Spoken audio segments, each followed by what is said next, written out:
Hello दोस्तों, नमस्कार। कैसे हो आप लोग? ठीक। अच्छा। तो मैंने अपने एक वीडियो में एक बात कही थी कि किस चीज़ को सच माने, किसको नहीं माने, किस में श्रद्धा रखें, किस में नहीं रखें।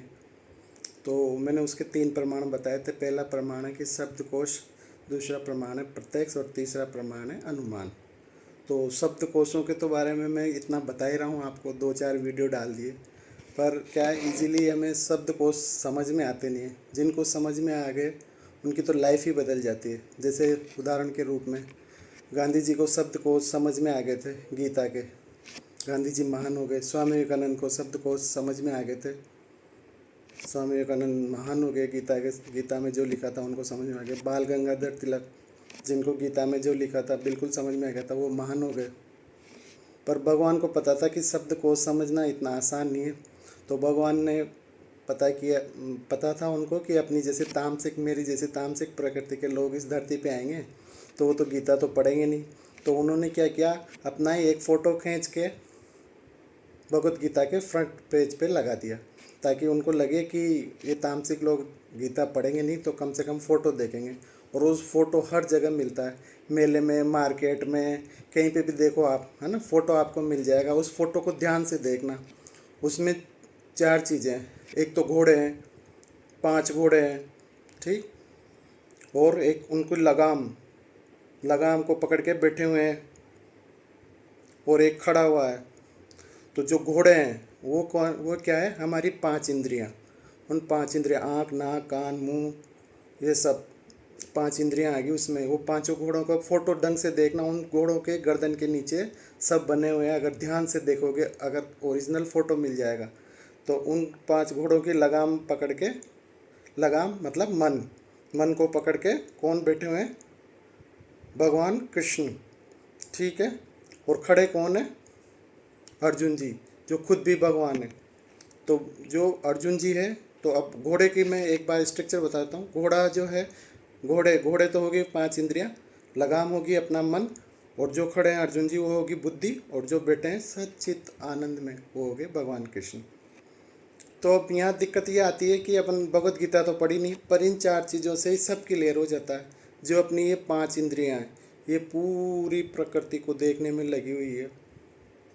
मन, जो मन है अपन ने उसमें कंट्रोल नहीं रख रखा है, लगाम ही नहीं पकड़ रखी ढंग से। तो घोड़े बाहर भग रहे हैं, बाहर बाहर बाहर।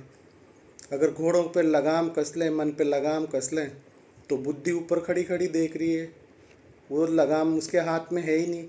तो बुद्धि कन्फ्यूजन में है कि मैं बाहर देखूं अंदर देखूं। तो सारा कन्फ्यूजन बुद्धि का है, क्योंकि अर्जुन भी भगवान थे, पर उनकी बुद्धि, उनके पास भगवान बैठे हो तो देख ही नहीं पा रहे। तो अपन जैसे तामसिक प्रवृत्ति के लोग कैसे भगवान को देख पाएँ? तो बुद्धि का सबसे बड़ा योगदान होता है भाई, इस प्रकृति में ही खोए रहें या अपने पास जो भगवान बैठे हैं पास में उसको देख लें। तो ये बात अर्जुन जी को भी समझ में नहीं आई थी। तो फिर उनको भगवान कृष्ण ने ज्ञान दिया था भगवत गीता का। ये भागवत गीता नहीं है, भगवत गीता, जो मनुष्य को अपनी बुद्धि को सही करने के का ज्ञान है। जो इसकी तामसिक प्रवृत्ति है उसको हटाने का ज्ञान है, जो इसकी राजसिक प्रवृत्ति है उसको हटाने का ज्ञान है। तो सात्विक में लाएगा। रहेंगे तीनों यहीं, तामसिक भी बुद्धि में ही रहेगा, राजसिक भी रहेगा, सात्विक भी रहेगा, कहीं जाएगा नहीं। बस थोड़ा सा उसमें इम्प्रूवमेंट हो जाएगा। जिसको पता नहीं है भाई सात्विक भी होती है राजसिक भी होती है, उसमें इम्प्रूवमेंट हो जाएगा।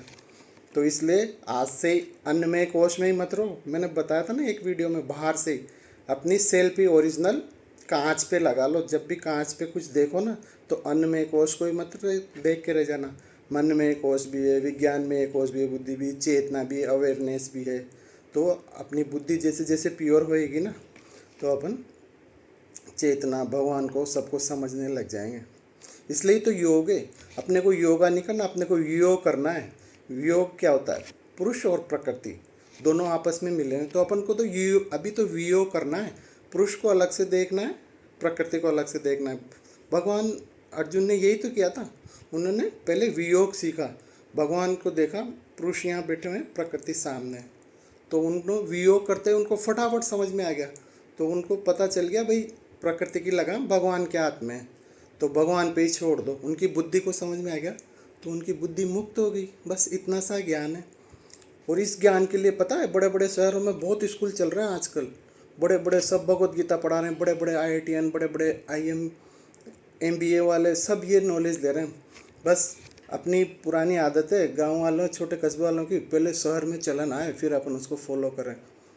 अब मैं तो चाहता हूँ भाई सब अपन शहर वाले भी गांव वाले भी उनके साथ साथ ही चलें, फॉलो क्यों करें। वो डेवलप हो रहे हैं वो भी अपने देश में, तो अपन भी तुरंत डेवलप हो जाए। तो इसलिए आज से ही अपनी सेल्फी का ट्रेंड है। तो सेल्फी क्या है, अपनी पूरी कंप्लीट सेल्फी, एक तो ये अन्नमय कोश और अंदर की सेल्फी जो अपने को भगवत गीता दिखाएगी। तो उस फोटो को आज से अपने मिरर पे लगा लो, अपने बच्चों को दिखा लो। अरे यार 2 रुपये तो खर्च कर लो, भगवत गीता कोई अनपढ़ आदमी है उस पढ़ लिख नहीं रहा, फोटो देख सकता है। ये फ़ोटो देखने के लिए आंखें दी गई है, इस आँखों का इस्तेमाल करो। अगर नहीं करोगे तो बस गाते रहोगे, कच्चा बादाम खाऊं कच्चा बादाम। बादाम नहीं खा रहे अपन तो मूंगफलियाँ खा रहे हैं। समझ में आया? तो वियोग कर लो, वियोग के बाद योग कर लो, सब समझ में आ जाएगा। पुरुष और प्रकृति, भगवान और प्रकृति, ये शरीर और भगवान। चलो ठीक है, आज के लिए अगर मुझसे कुछ गलती हुई तो माफ़ करना। धन्यवाद।